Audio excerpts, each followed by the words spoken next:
Lahat ng taong bayan, lahat ng OFW, mag-chip in kami para lang magpa-drug test kayo. Walang rason-rason na sasabihin, na pwede mag-ROTC, meron akong doctor certificate. Gago, doctor certificate nga hinahabol namin sa 2024 budget o ikaltas sa 2025 budget o ikaltas sa National Treasury natin o kung magkano man. Kung magkano abutin yan. I don't care kung 1 billion, 2 billion, 3 billion. Ninanakaw nyo naman eh. Ang mahalaga sa akin, let us move forward, clear the issue, no? Clear the issue, and lahat kayo magpa-drug test.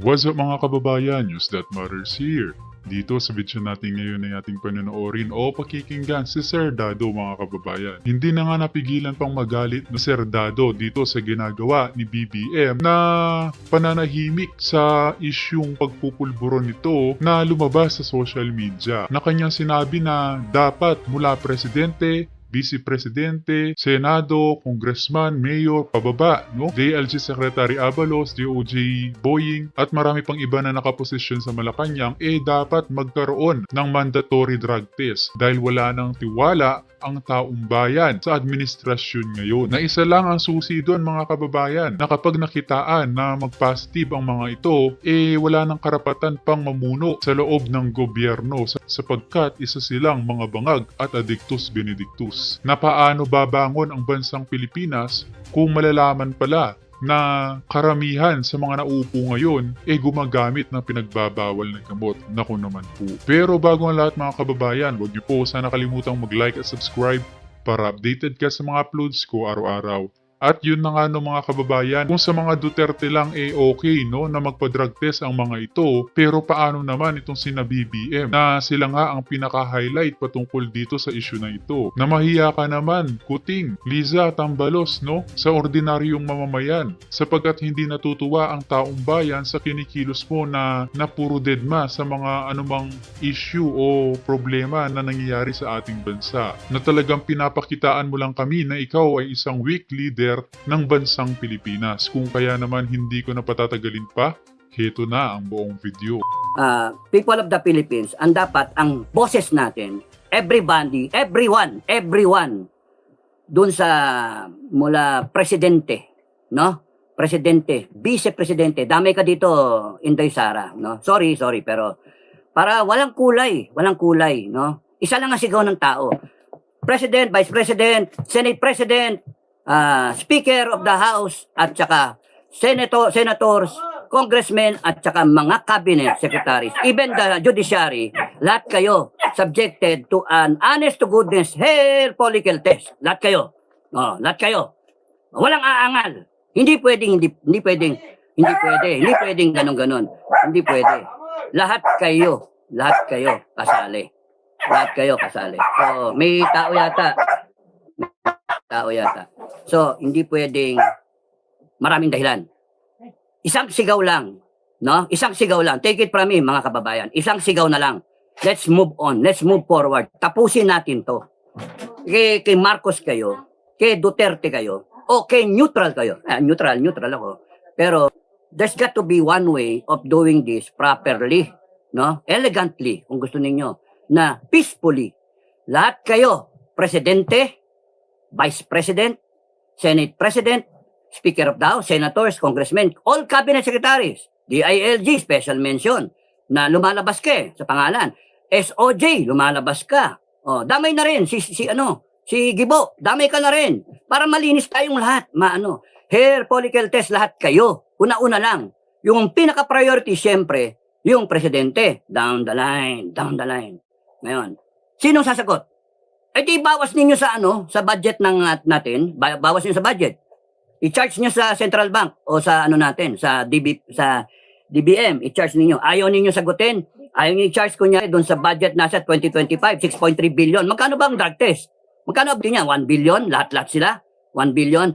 Tatlo hindi lang isa. Tatlo na. Ayoko ng isa lang. Tatlo. Pagka yung tatlo, nag-positive kayo, automatic yan, tanggal ka sa pwesto. Sisipain ka namin palabas. Kayo, sisipain namin kayo labas.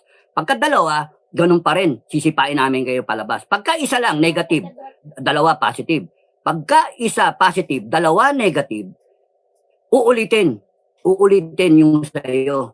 Walang dapat kaduda-duda. Unanimous. not guilty. Not unanimous negative na negative kayo sa drug test. 3.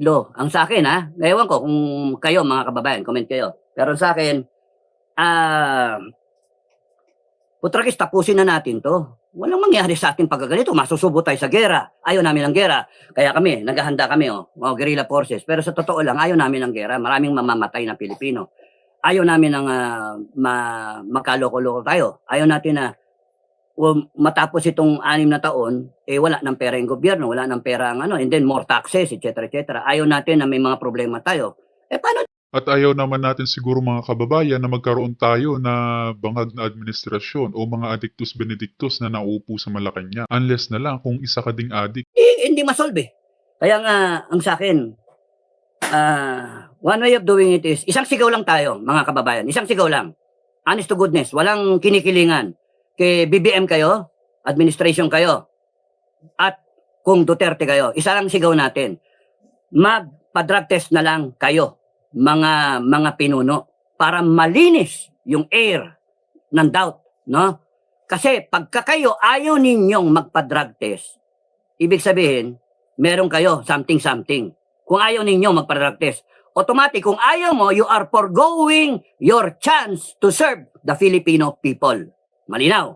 Kung ayaw magpa-drug test, wag mong sasabihin, Presidente o Vice President o Senate President, sino ba kayo? O kaya, sino ka ba? Pinoy Survivor. Hindi na. Isang sigaw lang.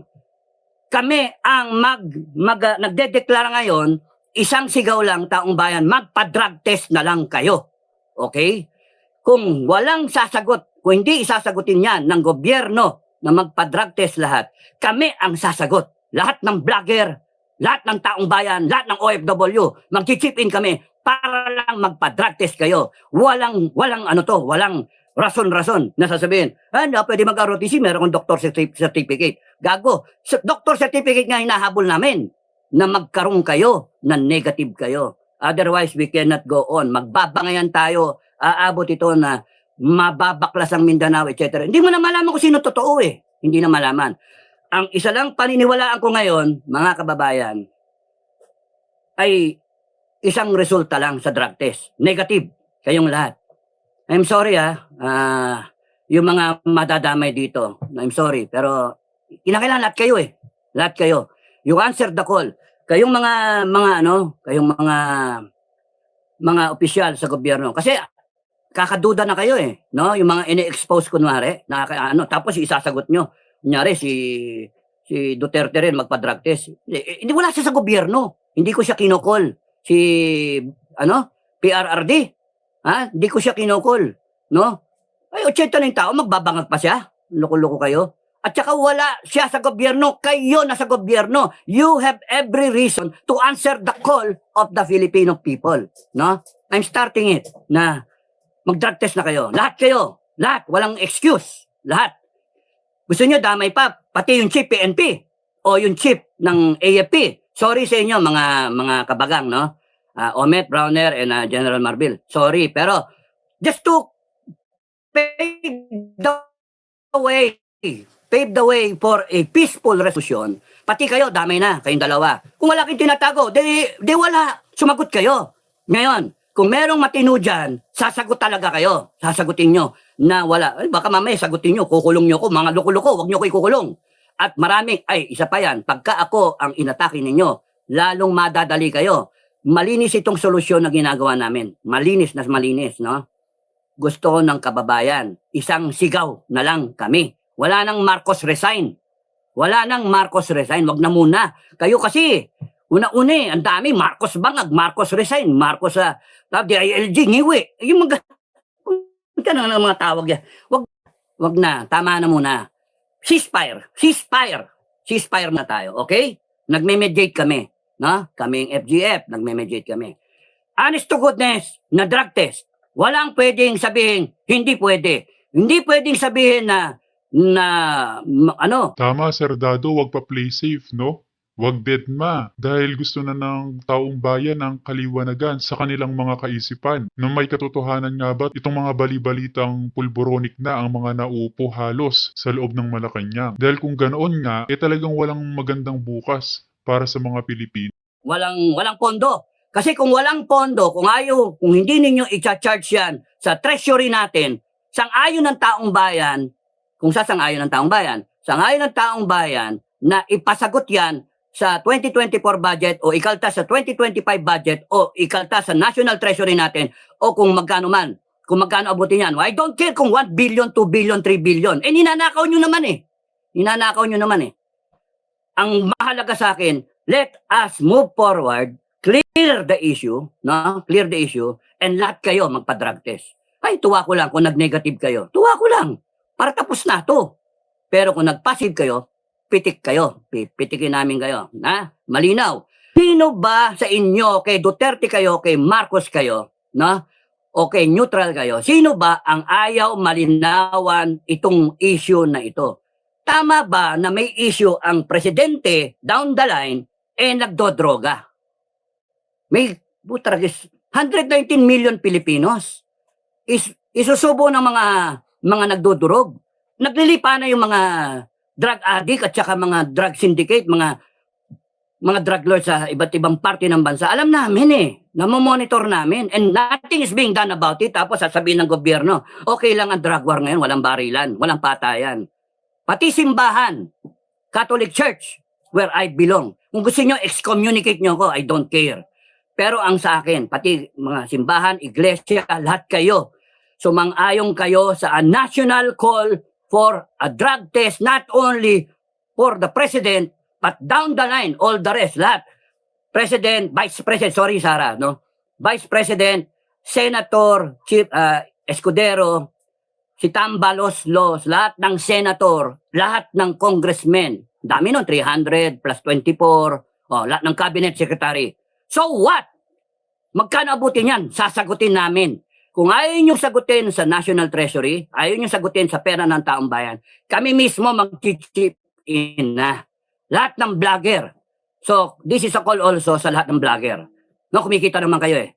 No, kumikita naman kayo. I-vlog nyo to, no? Walang copyright. I-vlog nyo, no? Para sige views. Tapos mag-chip in tayo. Kung ilan, isipin nyo kung ilan tayo. Magkano lang isang drug test, Diyos ko. So, kayang tapusin to eh.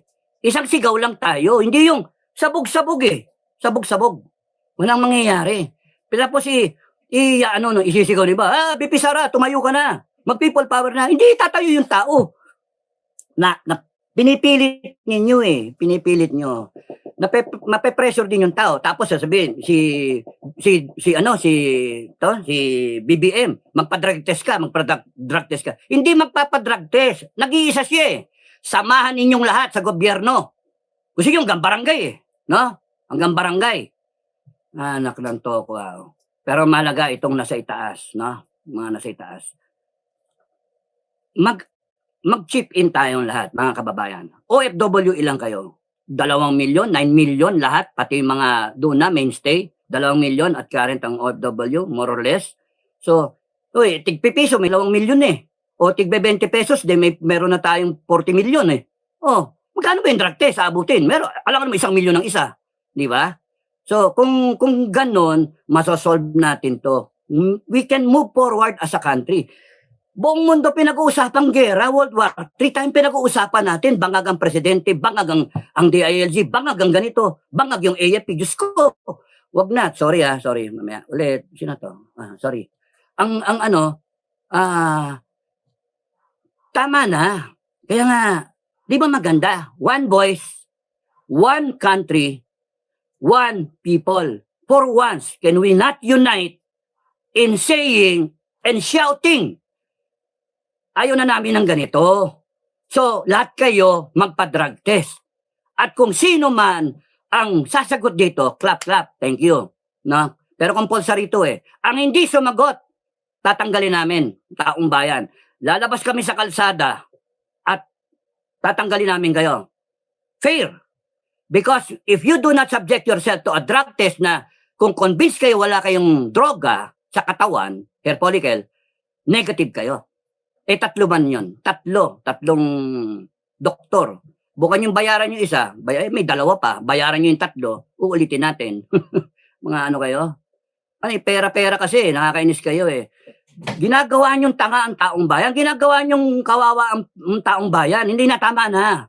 Move forward tayo. Because we are now faced by global developments, no? Global developments na anytime it could be a world war, anytime. And it may not even be Bongbong Marcos responsible for that. But definitely, when you are in question, BBM, and all the cabinet officials, and even your cabinet secretaries, and even your AFP, sorry, Omet, and General Marbil, sorry, no? You cannot go on. Then, pati Senate and Congress. How can you come out with good laws kung ganyan kayo? Kaya nga, huwag kayong magagalit sa akin. Even BP Sara, okay, magagalit sa akin na drug test, sino ka ba? Taong bayan. Taong bayan. Sovereign will. Na? Sovereign will. Yun ang isang sigaw. Dapat, yun yung tama, isang sigaw. Hindi yung Marcos resign. No? Dadating kayo doon. Kung positive yung tao, de-resign siya. Kung ayaw mag-resign, de-tanggalin siya. Pero wag na muna yung tatalong ka, great leap forward. Hindi. Drug test ka na muna. Kayong lahat, drug test kayo. Kung ayaw, mapapuwersa ang taong bayan na sumigaw ulit. Malinaw, di ba? Malinaw yung diskarte, malinaw yung direksyon natin, no? I'm sure na yung matitino diyan na magpapa-drug test. I'm sure na magpapa sila. Yung bayad, i-resibo, popondohan namin, no? Magpa-drug test kayo, no? Hindi, there's got to be one. Pag-usapan na lang ninyo, mga leaders, no? Pero isinalalabas ko lang yung, kahit hindi yan ang boses ng taong bayan, yan yung boses ni Dado Enrique, no? Yun yung, siguro dating ng binigay ng langit, no? Yun yung tamang gawin. Isang boses lang tayo muna. Wag muna tayong sabog-sabog. Kahit kayo mga BBM loyalist, na di ba maganda mawala sa ere yung ibinibintang sa kanya? Di ba? Kasi delikado kayo, delikado yung pamilya nyo, delikado ang buong Pilipinas kung sakasakaling totoo yung sinasabi laban sa kanya. So wouldn't it be to the best interest of all BBM loyalists that he be subjected to a drug test?